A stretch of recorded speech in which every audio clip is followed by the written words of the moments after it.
Assalamualaikum warahmatullahi wabarakatuh dan salam sejahtera. Seperti biasa, pada hari Khamis malam Jumaat, Riz Live Channel akan mengeluarkan edisi seram.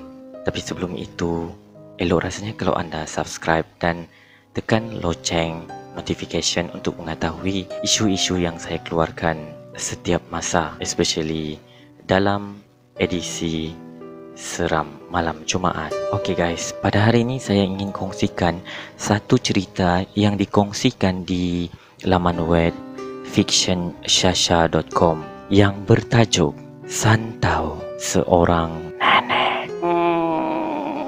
Itu suara kambing. Okey, jom kita ambil mood. Kejadian berlaku semasa aku berada di pertengahan tingkatan 3, iaitu waktu sibuk dengan segala bagai peperiksaan dan gerak gempur untuk menghadapi PMR. Nama aku Nur Iman, nama samaran je. Menetap di Selangor, dan ketika ini keluarga aku bukanlah golongan M40. Jauh sekali nak ke level T20. Tapi hidup kami gembira dan tak adalah sampai tak makan langsung. Paling-paling pun Maggi tu wajib kena ada. Penderitaan di Santau bermula apabila ibu aku bekerja di kantin sekolah telah difitnah tak bayar duit kutu, sedangkan waktu tu giliran ibu aku. Nak dijadikan cerita, ibu berhenti kerja di kantin sekolah sebagai tukang masak dan ambil keputusan untuk berniaga kecil-kecilan menjual sarapan di tepi jalan tak jauh dari kediaman kami. For additional information, ibu aku memang power gila memasak dan dari muda lagi ibu memang selalu berniaga. Tapi biasalah, berniaga ni kan banyak dugaannya. Jadi kali ini ada antara dugaan yang paling besar menimpa keluarga kita orang. Pada awal perniagaan, jualan ibu mendapat sambutan dek kerana kesedapan masakan ibu. Namun, tidak dijangka sambutan meriah itu hanyalah sementara. Beberapa minggu berniaga, jualan ibu selalu tak laris. Kadang sehari dapat RM30 sahaja, di mana pada awal perniagaan mampu meraih anggaran dalam 150 ke 200 dalam sehari. Oleh kerana ibu pernah beberapa kali berniaga sebelum ni, ibu banyak makan asam garam kehidupan sebagai peniaga. Ibu mula rasa tak sedap hati kerana suatu pagi ketika ibu nak memulakan perniagaan, ada belalang merah gelap seakan-akan kehitaman hinggap di gerobok perniagaan kami. Bukan itu sahaja, pernah juga gerai kami disinggahi langau yang tak pernah ada sebelum ni. Ibu aku seorang yang rajin membaca doa-doa dengan harapan perniagaan kembali pulih jikalau benar ada gangguan yang tak kelihatan bertandang. Dan alhamdulillah perniagaan ibu menunjukkan pembaikan, tetapi tidaklah seperti dulu. Namun hanya beberapa hari saja keadaan menjadi semakin parah apabila ibu, kakak, abang, adik dan aku menghidap penyakit kulit. Sebenarnya aku sendiri tak pasti jenis penyakit tu, tapi ibu kata seakan kurap ataupun kayap. Gatal yang teramat sangat dan tak boleh hadam. Aku dan ibu terkena dekat celah kangkang. Sumpah aku cakap, masa tu terseksa sangat, macam beruk maknya lah. Dok garu-garu dekat situ. Family member yang lain pula kena dekat tangan dan badan. Oleh kerana ibu sedih melihat keadaan aku yang masih tak menunjukkan pembaikan langsung, malah semakin merebak dan luka-luka dek kerana aku tergaru-garu. Tak tahan oi. So di sinilah saat ibu aku mencari kenalan lama untuk mengubati penyakit aku ni. Plus, nak kepastian dari mana datang penyakit aneh ni. Untuk pengetahuan kalian, aku berubat tradisional di Pahang, jauh now dari rumah aku di Selangor. Sebab ibu cakap usaha tangga kejayaan, biar jauh asalkan berjaya, sehat semula. Gitu. Okey, maka tibalah hari yang dirancang untuk sesi rawatan di Pahang.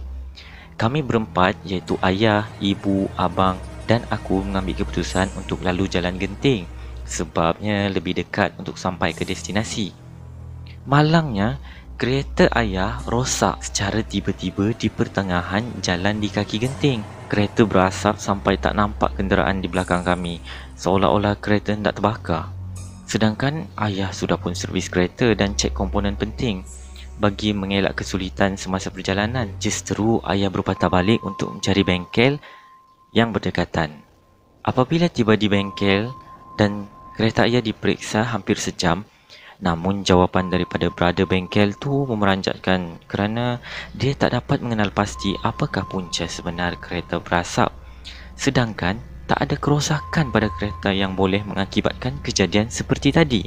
Setelah tu kami meneruskan lagi perjalanan secara perlahan-lahan kerana tak mahu perkara tadi berulang lagi. Sedang aku melihat kehijauan hutan menaiki kaki genting, aku terlihat ibu terkumat hamid. Aku tahu ibu tak henti-henti berdoa dari mula perjalanan tadi. Dipendekkan cerita, kami selamatlah sampai di destinasi pada hari hampir menjelang senja. Tuan rumah menyambut kami dan menjamu makan malam. Sesi rawatan bermula sesudah solat Isyak. Sesi rawatan dimulakan dengan membaca Ummul Kitab Al-Fatihah dan selawat ke atas junjungan Nabi Muhammad SAW. Dilanjutkan dengan pelbagai surah. Maka bermulalah sesi rawatan aku ditemani ibu di sisi sambil berdoa dan selawat bersama. Cuma sejujurnya aku masih naif dan tak pandai menilai cara perubatan Islam yang sebenar. Namun aku tetap berdoa dan berharap redha dan izin Allah. Sekiranya aku berpeluang untuk sembuh, aku akan berusaha menjadi manusia yang lebih baik. Sesudah selesai merawat aku, pakcik tu beritahu kami bahawa ini bukanlah penyakit kulit biasa, tetapi penyakit akibat hasad dengki jiran kami. Kami sangat terkejut bila mendengar bahawa jiran dekatlah punca kami sekeluarga jadi sebegini dan turut mengakibatkan merudumnya perniagaan ibu. Malah, jiran tersebut tidak menunjukkan sebarang riak wajah marah atau benci apabila bersua muka dan berbual-bual dengan lagak tiada apa-apa yang berlaku. Sesungguhnya benar sangkaan ibu bahawa belalang merah kehitaman itu bukan belalang biasa, tetapi makhluk halus yang dihantar untuk merosakkan perniagaan ibu, termasuk juga langau. Langau hadir untuk menutupi mata-mata pelanggan yang nak membeli. Mereka tak dapat melihat gerai kami walhal kami ada je depan mereka. Dan penyakit tu pula disebabkan jiran laknatullah tu menanam tangan kera yang disihir oleh bomoh siam betul-betul di bawah tempat kami berdiri menjalankan perniagaan. Oleh itu, semua ahli keluarga yang pernah menolong ibu berniaga akan terkena. Pastinya aku yang hampir setiap hari membantu ibu mengangkat barang-barang berniaga pada hari persekolahan dan turut membantu berjual di gerai pada hujung minggu. Akulah yang paling teruk terkena santau tu. Selain itu, dia turut menghantar santau angin ke rumah kami supaya suasana rumah kami menjadi panas. Keluarga kami menjadi porak-poranda kerana ibu dan ayah sering bergaduh. Kami pula merasakan rumah tidak seronok didiami dan sering keluar lepak bersama rakan. Gangguan tak berhenti di situ sahaja. Kereta berasap di pertengahan jalan tadi juga berpunca dari makhluk yang dihantar oleh untuk menghalang pertemuan kami dengan pakcik tersebut. Makhluk halus tu dihantar untuk membunuh kami berempat dengan membakar kereta secara tidak langsung kelihatan seakan kami ditimpa kemalangan jalan raya. Alhamdulillah, berkat doa ibu sepanjang perjalanan dan izin Allah, niat kejam itu tidak kesampaian. Bukan itu sahaja, selama ni aku sering sakit pinggang, senggugut yang teramat sangat sehingga menangis berguling-guling menahan sakit. Rupanya itu bukanlah senggugut biasa, tetapi jiran durjana tu menghantar syaitan yang sememangnya durjana untuk membunuh aku secara perlahan-lahan. Makhluk durjana yang menetap di buah pinggang aku turut menjadikan buah pinggang aku sebagai santapan. Dan disebabkan itulah pinggang aku merasa sakit walaupun bukan waktu bercuti, period. Pakcik mengubat tu menyatakan bahawa jiran tersebut marahkan aku kerana aku seolah-olah pelaris gerai ibuku. Kononnya ramai datang kerana tertarik dengan keberadaan aku membantu di gerai. Walhal aku taklah secantik mana. Tapi Alhamdulillah, pernahlah orang kata aku secantik taraf Neolopa. Ups. Jiran tu menghantar syaitan tersebut untuk meragut nyawa aku dan turut diberitahu bahawa jikalau aku buat check up di hospital, mungkin doktor akan menyatakan aku menghidap kanser buah pinggang. Sebab buah pinggang aku yang sebelah kanan dah rosak kerana dimakan oleh syaitan tu. Makan macam mana pun aku tak pastilah. Dan pakcik tu cakap kalau aku abaikan sakit tu dan lewat berubat, dalam masa 3 bulan aku boleh mati. Tapi yang 14 ni aku serah pada Allah. Sebab ajal maut Allah tentukan. Bukan jiran, bukan syaitan dan bukan pengubat tu. Alhamdulillah dengan izin Allah, lepas berubat pinggang aku dah tak sakit dah. Sebab aku seorang gadis yang dikurniakan senggugut yang ringan sahaja. Semenjak berniaga, tiba-tiba sakit sampai rasa nak buang pinggang dan perut ni jauh-jauh. Alamak. Untuk pengetahuan kalian, jiran aku seorang nenek yang berniaga sarapan dalam taman perumahan kami juga. Namun jauh dari gerai ibu. Dan paling tragis, beberapa tahun sebelum kejadian ni, semasa dia baru berjinak-jinak dengan perniagaan, ibu akulah yang mengajarnya membuat sambal nasi lemak. Masakannya juga tidaklah seberapa, namun disebabkan dia memakai tangkal kuat dan pelaris, pakcik itu beritahu kamilah, jualannya sentiasa laris. Dia juga menjadi seorang nenek yang kuat kerana setiap pagi dia mampu menolak troli besar syarat dengan jualan ke tapak niaga yang agak jauh dari rumahnya. Walhal, jika dilihat dan direnung-renungkan, tidak logik di akal seorang nenek tua yang kurus mampu bekerja di situ. Kami dahulunya berasa kasihan melihat automatik hilang rasa simpati kepadanya. Kami juga terfikir kenapa tergamak menyantau kami sedangkan pendapatan dia melimpah ruah. Anak-anak pun dah dewasa dan bekerja. Betul lah orang cakap, rezeki tak berkat. Berapa banyak pun wang di tangan, masih tak berasa cukup. Itulah sampai menyantau guru, lupa daratan punya anak murid. Ketika ingin menamatkan sesi rawatan aku, pakcik itu bertanya sama ada aku ingin memaafkan jiran durjana ni ataupun tidak.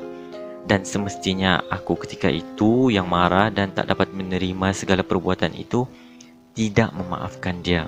Maka makhluk yang terdapat di bawah pinggang aku dihantar kembali kepada tuannya untuk menuntut hak. Aku pun tak pasti hak apa dan bagaimana. Yang aku pasti Allah Maha Adil kepada hamba-hambanya. Akan ada balasan yang setimpal untuknya satu hari nanti. Tidak di dunia, di akhirat itu pasti. Manakala untuk sesi rawatan ibu pula agak singkat. Sebab ibu seorang yang rajin beramal dan beribadat. Jadi tiada syaitan menumpang. Kesimpulannya, jagalah hubungan kita dengan Allah dan mohon perlindungan darinya kerana tiada satu makhluk di dunia ini yang mampu melawan keagungan dan kekuasaan Allah Subhanahu Wa Taala. Alhamdulillah, kini aku berumur 24 tahun dan sihat walafiat. Bertugas sebagai engineer di sebuah kilang di Selangor. Hidup secara sederhana dan turut dalam usaha berhijrah menjadi muslimah yang lebih baik dari dulu. Dan Alhamdulillah juga Allah bagi peluang aku untuk membaca Al-Quran dan khatam beberapa kali. Okay guys, so untuk minggu ini itu saja perkongsian cerita seram yang saya ingin kongsikan bersama anda. Jika kalian ada kisah seram yang menarik yang ingin dikongsikan ataupun ingin saya utarakan di channel Riz Live setiap hari Khamis, jangan lupa untuk tag saya di Facebook ataupun di Instagram yang saya letakkan link di bawah. Sekian saja untuk minggu ini. Sentiasa beramal soleh. Jumpa minggu hadapan dalam sesi edisi seram Riz Live. Hantam memang.